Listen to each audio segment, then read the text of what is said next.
అట్లాగే మాజీ మంత్రులు నరసింహులు గారికి, అట్లాగే సుదర్శన్ రెడ్డి గారికి, బలరాం నాయక్ గారికి, వేం నరేందర్ రెడ్డి గారికి, మరో శాసనసభ్యులు మా వేములవాడ శాసనసభ్యులు శ్రీనివాస్ గారికి, ఇంకా వేదిక మీద ఉన్నటువంటి కాంగ్రెస్ పార్టీ కార్యనిర్వాహక సభ్యులు పెద్దలు అందరికీ, అలాగే అనేక గ్రామాల నుంచి ఈ సమావేశానికి ఇక్కడ విచ్చేసినటువంటి సోదర సోదరీమణులారా, మీ అందరికి కూడా ముందుగా నా హృదయపూర్వకమైనటువంటి నమస్కారాలు తెలియజేస్తా ఉన్నాను.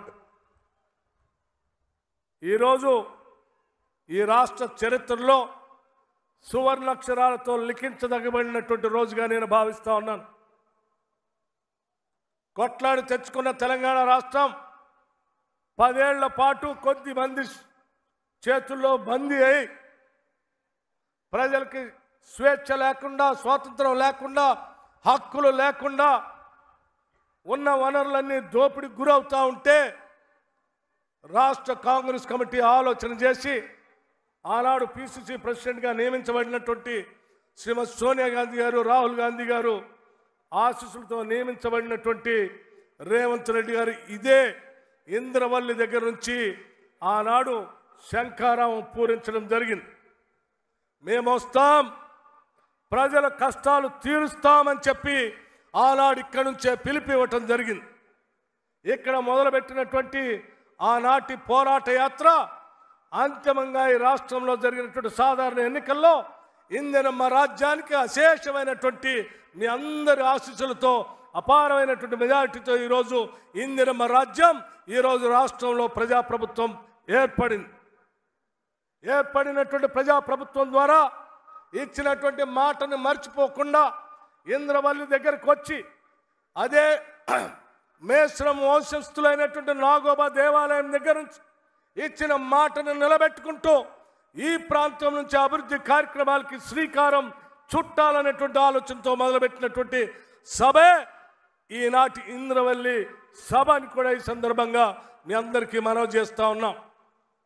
అంతేకాదు ఈ ప్రాంత ప్రజల కోరికల హక్కుల కోసం ఆనాడు పోరాటం చేసిన అనేక మంది ఆదివాసీల అమరవీరుల స్తూపం దగ్గర నుంచి ఆనాడు ఏ మాట అయితే ఇచ్చామో ఆ మాటను నిలబెట్టుకోవటం కోసం అదే స్తూపం దగ్గరకు వచ్చి మళ్ళీ మాటిచ్చి వెళ్తా ఉన్నాం. ఈ రాష్ట్ర ప్రజల సంక్షేమం కోసమే ఈ రాష్ట్ర ప్రభుత్వం కట్టుబడి ఉంటుందని ఈ సందర్భంగా మీ అందరికీ మనవి చేస్తూ ఉన్నాం. స్నేహితులరా, ఇదే ఇంద్రవల్లి ఆనాడు నేను సిఎల్పి నాయకుడిగా, ఆనాడు రాష్ట్ర కాంగ్రెస్ కమిటీ అధ్యక్షుడిగా రేవంత్ రెడ్డి గారు ఓ పక్కన సభలు సమావేశాలు భారీ బహిరంగ సభలు చేసుకుంటూ నేను ఇక్కడి నుంచి పాదయాత్ర మొదలుపెట్టాను. ఇదే ఇంద్రవల్లికి ఆనాడు ఈ పరిసర ప్రాంతాల్లో ఉన్నటువంటి అమాయకులైన అనేక మంది గోండు ప్రజల జీవితాల్లో మార్పు రావాలని జీవితం మొత్తం అంకితం చేసినటువంటి గద్దరన్న కూడా ఆనాడు పీపుల్స్ మార్చ్ కార్యక్రమంలో పాల్గొనటం ఇదే స్తూపం దగ్గర మా అందరి చేత ప్రమాణం చేపించిన సంఘటన కూడా గుర్తు చేస్తూ ఉన్నాను.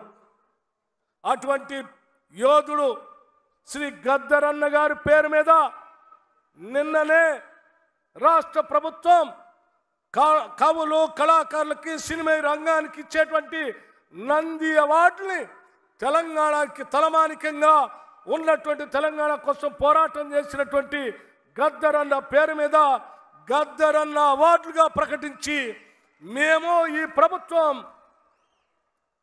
పోరాట యోధుల ఆలోచనల్ని, అమరవీరుల ఆలోచనల్ని, తాడిత పీడిత ప్రజానికొక్క కళల్ని నిజం చేయటం కోసం ఇందిరమ్మ రాజ్యం పనిచేస్తుందని చెప్పేటువంటి ఉదాహరణకి ఈ 2 కార్యక్రమాలుగా మీ అందరికీ చెప్తా ఉన్నాను.